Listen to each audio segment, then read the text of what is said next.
Adrian, a very strange situation this afternoon where we have no fans in the ground. Have you ever known a situation like this in your time in football? No, never. It's a unique situation. It's one that we had hoped we would never have to face, and hopefully it's one that we're facing just for 2 weeks.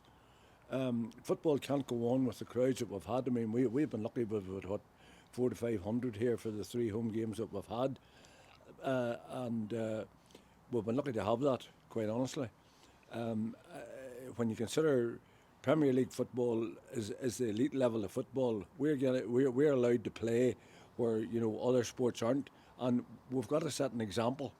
And our fans, the 500 that we've had at the 3 games here, have been absolutely exemplary in their conduct and their adherence to protocols and so forth, And that makes it easy for us to go to football people, to go to the council and say we want more people in the ground. But football, after all, is a spectator sport. And to be playing today behind closed doors with what, all in all, about 90 people in the ground, counting players, officials, the whole lot, that's not what football's all about. It's a very worrying time for football clubs. How is the club coping in the current situation? Quite honestly, Michael, since March it's been a bit of a nightmare. It's been a bit of a nightmare trying to keep the club together.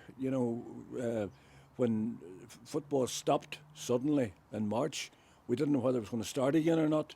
Didn't know what shape it was going to start in. Then they decided, no, we'll close the season down. Then we couldn't prepare properly for this season because we didn't know when this season was going to start. There was no pre-season as such. And when you say today is a bit of a unique day, it is. But this pre-season was a bit unique as well, because it's the first time I ever remember coming away from a pre-season game in the dark, But financially, obviously it's a struggle. We're not getting the money in. Everybody knows that, and I don't need to repeat it again.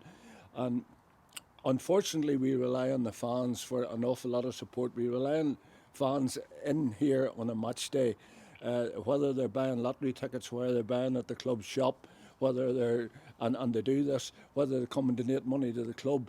I mean, with an anonymous donation from somebody recently, which is tremendous, obviously, realising that we are up against it financially. Now we've got some government aid, not an awful lot, but we've got some. But we've had to be very, very prudent in what we do. And the main pressure on us as a board, I think, is the fact that we've got players under contract this season. And when we started the season, and even now, we don't have the money to pay them to the end of the season. But we're hopeful that that money will come through government and football sources. You just touched upon it there. I mean, has there been much in the way of help from the likes of the executive, NIFL, the IFA, that sort of thing? There has been help, Michael. Not what I think clubs would like to, as much as clubs would like to have, not as much as clubs need to have. And we look around at how the League of Ireland clubs were treated. We look at how the clubs in the Welsh Premier League are treated. At this stage, much better than us. But we're hopeful that there will be more money coming to the Premiership clubs. There just has to be.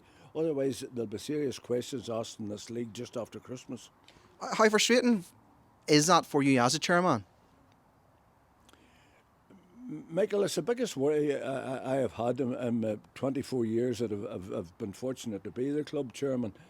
Starting off the season, I mean, Fraser Follis, our financial director, and our vice chairman and myself sat down and we said, look, how are we going to square the circle here? And we still can't square the circle. We still haven't got the money that we need to see us through to the end of May when the season finishes. And this isn't Glenavon pleading poverty. This is practically every club in the league. They're in the same position as we are. And then as well, the other thing that people are going to look to is going to be the January transfer window, which is going to be a very difficult time for clubs, not just for us, but for other clubs throughout the league. Yes, it is. I mean, traditionally it's a time that you strengthen the team. Gary has his budget. We are confident if we do get further grant aid that we can meet our budget commitments, but we won't be going beyond it. We certainly won't.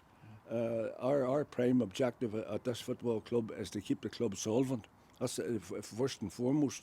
Our second objective is to keep the club in the Premiership, And our third objective is to build a team that's competitive and will compete in all competitions. You mentioned the supporters there, and they've been fairly good in pre-season and even so far now in terms of their support of the club, in terms of how they have helped out.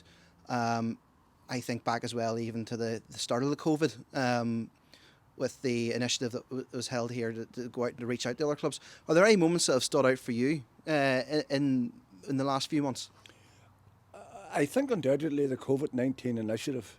I mean, that was fantastic. It was fantastic the work the supporters put into that, and it was fantastic the way it was received by those that were fortunate to get the groceries and so forth.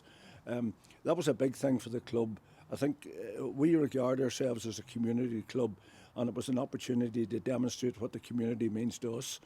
And the fact that it was our volunteers, even the manager I think was out on a couple of occasions delivering food parcels and so forth. It's the volunteers about this club that keep the club afloat. The match day staff, the stewards, the marshals that we've been able to recruit this year in order to make home games possible in the present environment. We would not exist without our supporters, and particularly without our volunteers. In terms of what the supporters can do now to keep the club going, what can they do in terms of their support? Obviously at the moment we don't have a lottery going, but there's other ways and means, I'm sure. Well, we would hope to reinvigorate the lottery probably early in the new year. The club shop, obviously, which I've already mentioned, donations, purchasing shares. If people genuinely want to donate to the club, we can always find a cause for them to do it. And of course, there's our match day sponsorships, there's our advertising around the ground. We're always willing to listen to anybody that wants to give us any money, because without, again, as I've said about supporters, but without money the club can't function. Yes. Finally, Adrian, how do you think the team has been performing on the pitch? I think we've had a wee bit of a sticky start. It was disappointing to lose the first game here, the Derby game. But in a couple of the games so far, we have had decisions that went against us. And it's all very well somebody afterwards putting their hand up and saying, sorry, I got that wrong. But I'm convinced in at least one of those games that we would have picked up points had we got the rub of the green. We're sitting sixth at the minute in a very, very competitive league. Very competitive league.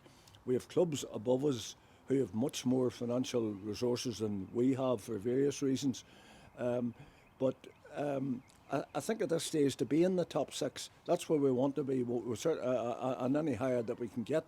But we have a limited budget compared to some clubs, and I think our fans do realise that.